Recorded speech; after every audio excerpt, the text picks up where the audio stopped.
জনাব রেজাউর রহমান ফাহিম আপনাদের সামনে বক্তব্য রাখবেন।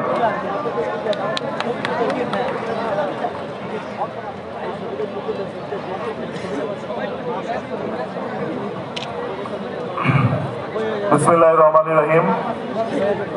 আজকে আমাদের মমতাময়ী মা গণপ্রজাতন্ত্রী বাংলাদেশ সরকারের সাবেক 3 বারের সফল প্রধানমন্ত্রী, আমাদের বাংলাদেশ জাতীয়তাবাদী দল বিএনপির সাবেক সফল চেয়ারপারসন, আন্দোলন সংগ্রামের এক বাতিঘর, আমাদের প্রয়াত মাতৃ সমতুল্য নেত্রী দেশনেত্রী মরহুমা বেগম খালেদা জিয়ার 82তম জন্মবার্ষিকী উপলক্ষে আজকে ঢাকা 17 আসনের নেতৃবৃন্দের আয়োজনে আয়োজিত আজকের এই মিলাদ এবং দোয়া মাহফিলে ইতিমধ্যেই প্রধান অতিথি হিসেবে উপস্থিত হয়েছেন।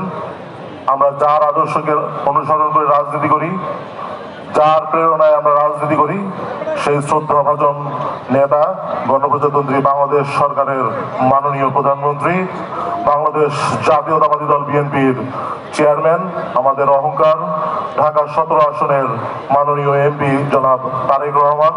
সভাপতিত্ব করছেন তারই ব্যক্তিগত সহকারী, ঢাকা 17 আসনে তার মনোনীত প্রতিনিধি জনাব আব্দুর রহমান সানি। সম্মানিত নেতৃবৃন্দ, অত্যন্ত গরমের মাঝেও আজকে যারা আপনারা এখানে উপস্থিত হয়েছেন, আজকে দেশনায়ক তারেক রহমানের উপস্থিতিকে লক্ষ্য করে যে সমস্ত নেতাকর্মী এখানে উপস্থিত হয়েছেন, সবাই এই প্রচন্ড গরমে অত্যন্ত কষ্ট করে আমাদের এই মিলাদ এবং দোয়া মাহফিলে যারা অংশ নিয়েছেন সবাইকে ধন্যবাদ জানাচ্ছি। আমাদের 10,000 চেয়ার ইতিমধ্যেই কানায় কানায় ভরে গেছে, রাস্তাঘাট অচল হয়ে গিয়েছে। এটি প্রমাণ করে আমাদের দেশনায়ক তারেক রহমানের প্রতি আমাদের শ্রদ্ধা, আমাদের আবেগ, আমাদের ভালোবাসা। সম্মানিত নেতৃবৃন্দ, বক্তব্য দীর্ঘায়ী করতে চাই না। আমরা শুধু একটা কথা মাননীয় চেয়ারম্যান, আমাদের নেতা, আমাদের প্রধানমন্ত্রী, আমাদের এমপিকে জানাতে চাই, উনি 12ই ফেব্রুয়ারি যখন আমাদের জাতীয় নির্বাচনে উনি জয়লাভ করেছেন এই এলাকার বিপুল মানুষের ভোটে, তারপর দিন থেকে একের পর এক উন্নয়ন কাজ এই এলাকায় চলেছে। আমাদের যে সমস্ত নেতাকর্মী সুবিধা বঞ্চিত ছিল তাদের জন্য তিনি রিক্সা কিনে দিয়েছেন, কারো সুবিধার্থে সেলাই মেশিন কিনে দিয়েছেন। প্রায় 4,500-এর উপরে নেতাকর্মী প্রত্যক্ষ ভাবে সহায়তা পেয়েছেন গণপ্রজাতন্ত্রী বাংলাদেশ সরকারের মাননীয় প্রধানমন্ত্রী তারেক রহমানের পক্ষ থেকে।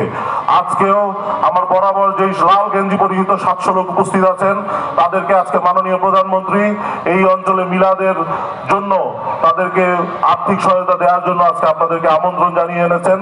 আজকে আপনারা যারা এখানে উপস্থিত হয়েছেন সবাই যারা সুবিধা বঞ্চিত লোকজন আছেন সকলকে আর্থিক সহযোগিতা করা হবে। এই 700 পরিবার আমরা আশা করি স্বাবলম্বী হতে পারবে সেই আর্থিক সহযোগিতা গ্রহণ করার পরে। আমাদের এই এলাকায় দীর্ঘ 17 বছর খুনি ফ্যাসিস্ট হাসিনার আমল থেকে মানুষের জনদুর্ভোগ ছিল, মানুষের পানির কষ্ট ছিল, মানুষের যানজটের কষ্ট ছিল। সব কষ্টকে আপনি নিজের মনে করে নিজে ধারণ করে যেভাবে এগিয়ে এসেছেন, আমরা এর জন্য আপনার কাছে চিরকৃতজ্ঞ থাকবো। ঢাকা 17 আসনে ইতিমধ্যে 13টি ওয়াসার পাম্প বসেছে, যার থেকে প্রতিদিন প্রায় 7 লক্ষ লিটার পানি উত্তোলন হয়, যা আমাদের জন্য অত্যন্ত অহংকারের বিষয়। কেননা দীর্ঘদিনের এই পালিত সমস্যা আপনি সমাধান করেছেন। আপনি যেখানে বসে এখন আমাদের এই দোয়াতে অংশ নিয়েছেন, তার হাতের ডান দিকে একটি আমাদের শক্তিশালী বিএনপির ইউনিট, সেই বেলদা ইউনিটের বিদ্যুতের সমস্যা দীর্ঘ 17 বছর হাসিনার সরকার, খুনি ফ্যাসিস্ট হাসিনার সরকার একটি যেই পদ্ধতিতে বিদ্যুৎ বিল দিত যাতে মানুষ অতিষ্ঠিত হয়ে উঠেছিল, সেই বিদ্যুতের প্রায় 4,500 মিটার আপনি বিনামূল্যে স্থাপনের মাধ্যমে এবং যে যতটুকু বিদ্যুৎ ব্যবহার করবে সে ততটুকু বিল প্রদান করবে, এই কার্যক্রমের মাধ্যমে আপনি যে পরিমাণ প্রশংসা অর্জন করেছেন সারা বাংলাদেশে তা ইতিহাস হয়ে থাকবে। আপনার এই এলাকায় পয় নিষ্কাশনের জন্য যে সমস্ত পদ্ধতি আপনি অবলম্বন করেছেন এবং পরবর্তীতে বিভিন্ন কার্যক্রম যে চলছে তা নিঃসন্দেহে আমাদেরকে অহংকারের দাবিদার করে। আমাদের 4টি সোসাইটির সম্মানিত প্রেসিডেন্টগণ এখানে উপস্থিত আছেন, প্রত্যেকে তার বক্তব্যে একটি কথা বলে গিয়েছেন, এত বছরের ইতিহাসে কোনোদিন কোনো সরকার প্রধানের ছত্রছায়ায় এই এলাকার কোন কার্যক্রম পরিচালনা করতে পারে নাই। আপনার এই সহানুভূতি আমরা কোনোদিন ভুলবো না। আমরা ঢাকা 17 আসনের যে ব্যাপক উন্নয়ন আপনার কারণে পেয়েছি, যে ছোঁয়া আপনার পেয়েছি, প্রতিটি নেতা কর্মী যেভাবে সাহায্য পাচ্ছে, আমি জানি না ব্যক্তিগতভাবে সারা বাংলাদেশের কোন এমপির মাধ্যমে তা পাচ্ছে কিনা। আপনি দেশের প্রধানমন্ত্রী, কিন্তু সর্বপ্রথম আমাদের এমপি, সর্বপ্রথম আমাদের আস্থার জায়গা। আমরা প্রতিটি সমস্যা নিয়ে এই এলাকার একটি তৃণমূল নেতা যখন গাড়ি অ্যাক্সিডেন্ট করে রাস্তায় পড়ে যায়, সাথে সাথে আপনার পাঠানো সাহায্য আমাদেরকে অভিভূত করেছে। একজন এমপি হিসেবে আপনি মানুষের মনে যে জায়গা করে নিয়েছেন তা আর বলার বাকি রাখে না। একজন প্রধানমন্ত্রী হিসেবে ইতিমধ্যে আপনি যে সফলতার রূপকার হয়েছেন তা আরও বলার অপেক্ষা রাখে না। সম্মানিত নেতা, আমার মাননীয় প্রধানমন্ত্রী, আমার দলের সম্মানিত চেয়ারম্যান, আমার অহংকার, আপনার সমস্ত কার্যক্রমকে আমরা প্রত্যক্ষভাবে আপনার সাথে থেকে বাস্তবায়ন রূপ দিতে চাই।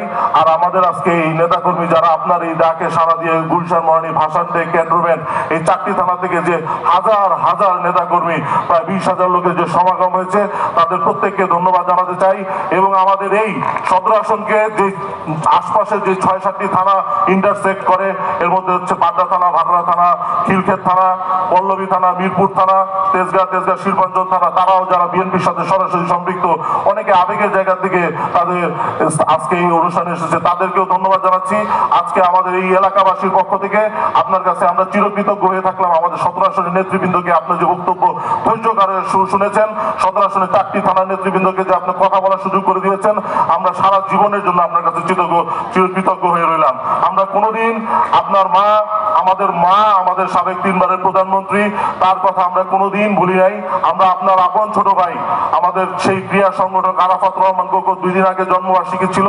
এই বনানী থানা, এই আমাদের এই ওয়ার্ডের নেতৃবৃন্দ আজকে সবচাইতে ক্রাইসিস মোমেন্টে, বাংলাদেশে যখন খুনি ফ্যাসিস্ট হাসিনা আপনার ভাইয়ের কবরের মধ্যে একটা ফুল দিত না, সেই সময় আমরা আপনাদের পাশে থাকার চেষ্টা করেছি। আজকে আমাদের সরকার ক্ষমতায়, গত 2 দিন আগে সেই ভাইয়ের জন্মবার্ষিকী ছিল।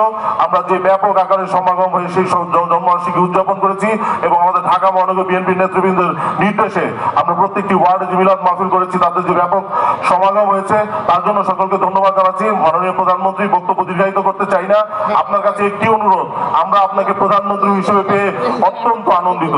আপনি সারা বাংলাদেশের সেবা করতে গিয়েও আপনি বাংলাদেশের জন্য, সারা বাংলাদেশের জন্য কাজ করার জন্য যে প্রত্যয় ব্যক্ত করেছেন, তার সাথে আমরা সবসময় সামিল হতে চাই। আপনি আমাদের নির্বাচনের সময় বনানীতে যে কামাল আতাতুর্ক অ্যাভিনিউ সংলগ্ন যে মাঠ, সেই মাঠে নির্বাচনী ভাষণে একটি কথা বলেছিলেন, আমি সারা বাংলাদেশের 299টি আসনের প্রচারণায় বেরোলাম, তোমাদের কাছে বাংলাদেশ জাতীয়তাবাদী দলের পক্ষ থেকে একটি আসন, ঢাকা 17 আসন দিয়ে গেলাম। আমরা তারপর দিন থেকে আজকে পর্যন্ত আপনার সেই নির্দেশকে আপনার অ্যাবসেন্সে হোক আর প্রেজেন্সে হোক আমরা প্রতিনিয়ত কাজ করে যাচ্ছি। আপনি একজন যোগ্য উদ্দেশ্যই, আপনার সাথে দীর্ঘ 17 বছর আন্দোলন সংগ্রামের যে ছায়ার মতো ছিল, ঢাকা 17 আসনে যাকে আপনি প্রতিনিধি হিসেবে দিয়েছেন, সেই শ্রদ্ধাভাজন বড় ভাই জনাব আব্দুর রহমান সানি প্রতিটি মুহূর্তে আপনার যে সমস্ত কাজ রিফ্লেক্ট করার জন্য আমাদের সাথে রয়েছেন, আমরা সত্যিকার অর্থে অহংকার বোধ করি। কথা বলতে গেলে আর শেষ হবে না, অত্যন্ত সময় মূল্যবান। সম্মানিত দর্শকবৃন্দ, সকলকে আজকে যারা দোয়ায় অংশগ্রহণ করেছেন, সাধ্যমতো তাদেরকে আমরা যদি পারি সেই তবারক গ্রহণ করতে পারেন, তার জন্য ধৈর্য সহকারে প্রোগ্রাম শেষ হওয়ার পরে বসার জন্য অনুরোধ জানাচ্ছি। যে সমস্ত নেতৃবৃন্দ আজকে এই মাঠ প্রায় 1 ফিট পানির নিচে ছিল, এই মাঠকে আমাদের এই 17 আসনের মিলাদের উপযোগী করে যারা গড়ে তুলেছেন, যারা এই আজকের এই অনুষ্ঠানকে সফল করার জন্য যার অবস্থান থেকে অক্লান্ত পরিশ্রম করেছেন, সেই সমস্ত নেতৃবৃন্দ, সেই সমস্ত কর্মীবৃন্দ, সেই সমস্ত সদস্যবৃন্দ, সকলকে ধন্যবাদ জানিয়ে আমাদেরকে সম্মানিত করার জন্য যে সমস্ত মাননীয় সংসদ সদস্য, যে সকল মন্ত্রিত্ব, যে সমস্ত বিভাগীয় প্রধানগণ, ঢাকা ডিসি সহ যারা এসেছেন, সবাইকে অসম্ভবভাবে ধন্যবাদ জানিয়ে আমি আমার বক্তব্য শেষ করার প্রারম্ভিক শেষ মুহূর্তে একটি কথা বলতে চাই।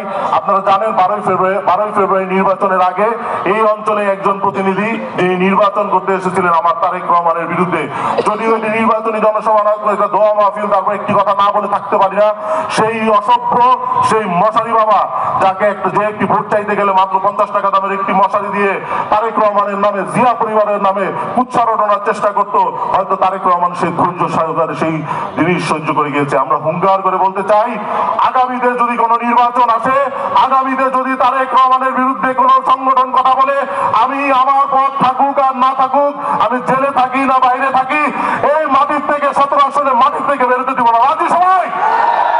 আর বক্তব্য দীর্ঘায়িত করতে করতে চাই না। তারেক রহমানের সময় অত্যন্ত মূল্যবান, দেশের প্রধানমন্ত্রী, আমরা তার বক্তৃতা শুনবো। লাস্ট একটা কথা না বলেই থাকতে চাই না। প্রধানমন্ত্রী, আপনি আমাদের জন্য অনেক করেছেন, আমরাও আপনার জন্য করেছি। আপনি যেদিন এই এলাকার সংসদ সদস্য নির্বাচিত হয়েছেন, আপনি যেদিন এই এলাকার হাল ধরেছেন, যেদিন বাংলাদেশের প্রধানমন্ত্রী হয়েছে, সেদিন থেকে আমরা আমাদের রাগ ক্ষোভ সমস্ত কিছু নিয়ন্ত্রণ করার চেষ্টা করেছি। আমাদের ব্যক্তিগত চাহিদা সবকিছু নিয়ন্ত্রণ করে প্রতিনিয়ত সততার সাথে আপনার হাতকে মজবুত করার জন্য, আগামী নির্বাচনে যেন আপনার ভোট চাইতে গেলে সবাই একটা হাসি মুখে আপনার দিকে তাকায় সে ভোট প্রদান করে, সেই জন্য আমরা প্রতিনিয়ত কাজ করে যাচ্ছি। আপনি যখন লন্ডনে ছিলেন, আপনি এক বক্তৃতায় বলেছিলেন, তাই আমি যদি 5,000 কিলোমিটার দূরের থেকে হাই তুলি, তোমরা এখানে আর কাজ করতে পারবা না। সেদিন থেকে আমরা হাই তোলা বন্ধ করে দিয়েছি। আমরা শুধু কাজই করছি রাষ্ট্র মেরামতের জন্য, গণতন্ত্র পুনরুদ্ধারের জন্য। যত রকমের রাষ্ট্রীয় কাজে আপনি অংশগ্রহণ করবেন, দেশের মানুষের যেটা ভালো হয় তার যত রকমের কাজে আপনি অংশগ্রহণ করবেন, জীবনের শেষ বিন্দু পর্যন্ত অর্থ দিয়ে হলেও সে কাজে আপনার পাশে থাকতে চাই। বক্তব্য দীর্ঘায়িত না করে সবার কাছে বিদায় নিয়ে এই মুহূর্তে আমার বক্তব্য শেষ করছি। দেশনেত্রী বেগম খালেদা জিয়া রুহের মাগফিরাত কামনা করে বাংলাদেশ জাতীয়তাবাদী দল বিএনপি জিন্দাবাদ। ধন্যবাদ রেজাউর রহমান ফাহিমকে। এখন মাননীয় প্রধান অতিথির অনুমতি ক্রমে বক্তব্য রাখবেন আজকের